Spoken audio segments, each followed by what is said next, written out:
tentang hal yang dia katakan selalu dia ucapkan, oh ini bukan kesaktian, kesaktian. Apa sih maksudnya kata sakti? Sakti itu kan dari bahasa Sanskerta atau bahasa Sanskrit. Tulisannya cakti, dibaca Shakti. Di situ bermakna adalah seimbang. Contohnya kayak Dewa Siwa, saktinya adalah Dewi Sati, artinya penyeimbangnya. Jadi orang sakti itu bukan orang yang punya kedikjayaan. Sakti itu punya kuasa, kuasa untuk menata dirinya, menyeimbangkan dirinya. Jadi bukan orang sakti itu orang yang nggak mempan dibacok, ya, dibakar nggak mempan, bisa begini begitu, hal-hal yang katanya gaib-gaib, tidak. Kalau kita merunut kembali ke kitab bahasa Sanskrit, sakti itu adalah keseimbangan. Mbah Singoludo kembali mempermalukan si Bencet Merah. Tetapi si Bencet Merah sampai saat ini masih belum merespon kritikan dari Mbah Singoludo. Apa karena ketakutan? Si Bencet Merah nggak bakalan ngerti yang begini. Ini ya, karena terlalu kelewatan, terlalu bodoh, tapi pengen terlihat yes di negara ini, pengen dilihat sebagai tokoh yang hebat, padahal hanya menonjolkan diri supaya dilulukan orang banyak, dapat proyek, cuman itu tujuannya. Mungkin dengan munculnya video-video saya akan turun anak itu. Turun, sudah waktunya kamu itu belajar. Sudah waktunya kamu belajar kembali untuk lebih cerdas, lebih hebat. Kalau masih bingung datangin saya, ini saya ajari kamu sampai pinter. Jangan belajar sama tukang sulap, ngertimu sulap. Kalau kamu mau membongkar semua praktek perdukunan, belajar sama saya jelaskan secara ilmiah. Kalau kamu menantang orang lain, membongkar kesaktian orang, omong kosong, yang kamu adu sulap, nggak nyambung, bukan korelasinya.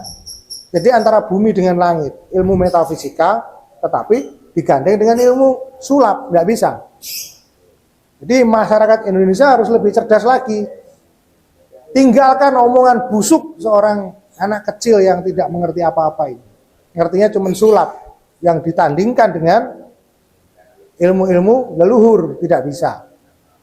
Kalau edukasi ilmu seperti ini, ilmu metafisika yang sebenarnya untuk membongkar kesaktian para leluhur, justru itu lebih bagus. Kenapa? Kita akan bangga bahwa leluhur kita itu sudah cerdas, sudah canggih. Bangsa yang besar itu yang mengerti jasa-jasa leluhurnya. Bangsa yang besar itu bangsa yang menghargai karya-karya leluhurnya. Tapi kalau bangsa ini semakin kerdil saat ini, leluhur bangsa asing di luar daripada leluhur ini yang dipuja-puja, dilulukan, tetapi karya bangsa sendiri dianggap pembodohan publik, dianggap sebagai penipuan. Ini bodohnya di sini. Kalau masyarakat semua masih mengikuti apa yang disampaikan oleh si Bencet Merah ini, masyarakat itu akan menjadi lebih goblok lagi. Saya rasa rakyat Indonesia, bangsa Indonesia ini tidak pengen goblok, pengen cerdas, pengen pinter. Ikuti yang benar, gali informasi yang tepat, yang benar, bukan mengikuti informasi dari seorang cecunguk yang hanya mencari popularitasnya sendiri. Dengan mengorbankan banyak orang, membodohi banyak orang, dan nanti setelah begitu, dia dihujat oleh yang kontra, dia katakan SDM orang-orang yang kontra ini di bawah rata-rata, sedangkan dia sendiri yang di bawah rata-rata. Baiklah, jadi kalau kita berbicara edukasi yang tepat, sasaran, edukasi yang mendidik tentang keilmuan, jadi edukasi keilmuannya. Seperti halnya yang terjadi di metafisikanya orang-orang di selatan Katulistiwa. Di sini ada namanya Vastu Purusa Mandala. Itu pentagram, pentagramnya orang Jawa, bukan pentagramnya orang Yahudi. Saya pakai bahasa pentagram karena bentuknya seperti pentagram. Nah, di situ digunakan untuk membuka, mendekatkan portal langit dan bumi. Mungkin dulu ada satu tempat di Jawa Barat yang kita kenal Gunung Padang.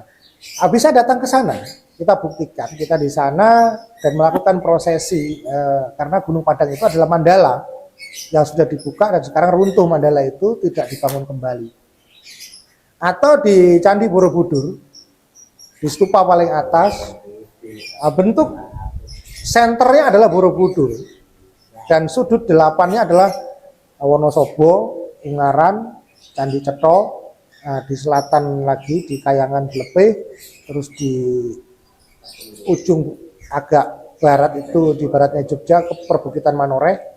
Jadi ada 9 titik besar yang dibuat. Kenapa? Untuk mendekatkan angkasa dengan bumi, membuat portal antara angkasa dengan bumi dan manusia, sehingga energi itu bisa digunakan oleh manusia. Tidak terlihat mata, tetapi efeknya dirasakan banyak orang. Yaitu fungsi dari Vastu Purusa Mandala yang di selatan Katulistiwa. Kenapa Mataram kuno itu dulu jaya dan besar? Kenapa Majapahit itu jaya dan besar? Karena mereka membentuk mandala itu besar. Bukan hanya sekedar di pekarangan rumah. Nah, di sini kita sudah banyak riset, tetapi hal ini tidak pernah terungkap. Saya rasa lebih cerdas lagi kita bisa menggali di beberapa tempat, menemukan sisa-sisa dari mandala itu. Ya mungkin kalau kita bentuk kembali hanya dengan cara yang lebih modern, mandala itu bisa berdiri, mungkin kejayaan bangsa kita kembali jaya. Tetapi kalau mandalanya dibuat remeh-remeh, apalagi oleh anak kecil sekelas Bancet Merah ini, yang metafisika cuman begitu doang, spiritual, apa bahasa seperti itu? Sangat melecehkan sekali.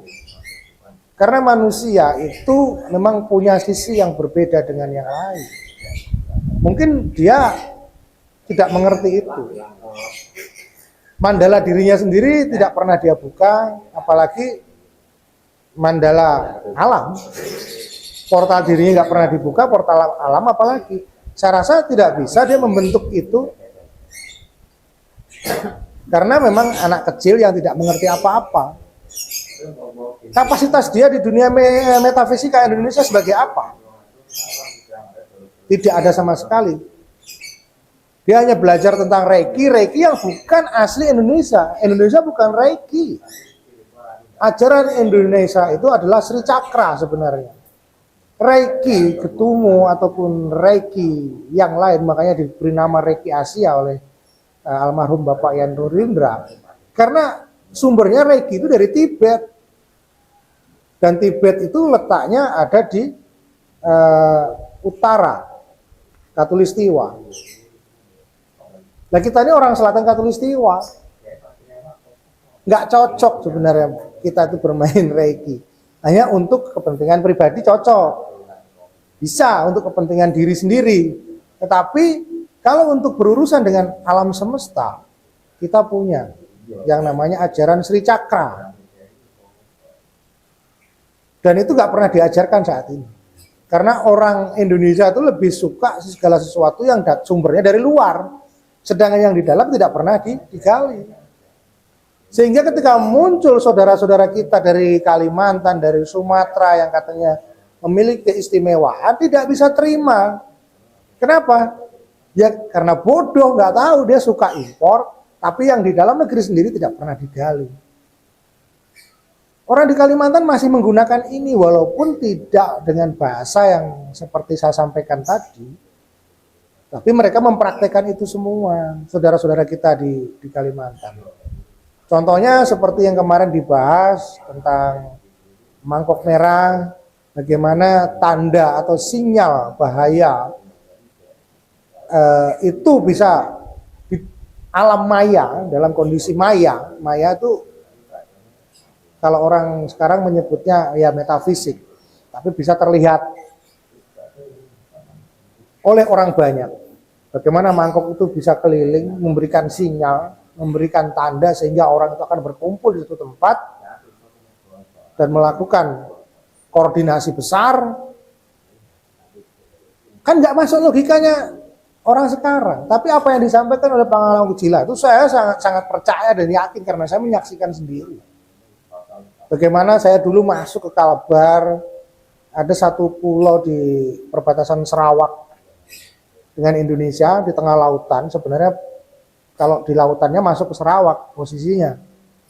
Pulau kecil yang tidak boleh ada benda-benda seperti handphone, kamera dan lain sebagainya nggak boleh dibawa di sana. Dari sanalah sumber itu dibuat, ritual itu dibuat. Dan saya melihat sendiri bagaimana terjadinya itu.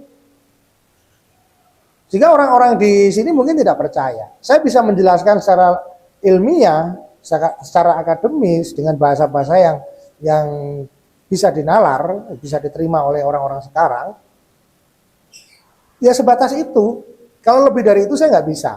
Karena apa? Ya mungkin kurang kosakata. Jadi memang itu ada. Bukan hanya storyteller atau cerita-cerita bohong atau cerita penghantar tidur. Ya bagi anak-anak sekarang mungkin apa yang disampaikan Pangalaman Kujila kemarin itu, ini cuman cerita doang. Enggak seperti itu. Itu betul nyata. Jadi bagaimana mangkok merah itu terbang keliling menyampaikan semua kepada rakyat Dayak, baik itu Dayak Iban ataupun Bekate ataupun yang lain, karena banyak Dayak di Kalbar, dan mereka berkumpul akhirnya. Memang itu sinyal perang. Kalau memang sudah tidak ada lagi toleransi, tidak bisa ditoleransi, dibuatlah upacara mangkok merah itu, dan sinyal mangkok merah itu terbang kemana-mana, dilihat oleh banyak orang dimanapun. Itu benar. Dan itu memang berurusan dengan mandala, angkasa, bumi, dan manusia. Tanpa tiga ini tidak akan terjadi. Inilah metafisika yang benar. Bukan metafisika yang dibedahnya dirinya sendiri. Dan metafisika ini sebenarnya kajian membedah segala macam eksistensi yang ada dan menyatakan entitas-entitasnya. Bukan metafisika, ini loh sertifikat gua ini. Jadi kompetensi gua di dunia metafisika itu udah nggak diragukan lagi. Lu nyombongin diri, lu sendiri. Tapi kenyataannya lu nggak bisa apa-apa. Kalau dipraktekkan metafisika yang benar, nggak bakalan ketemu.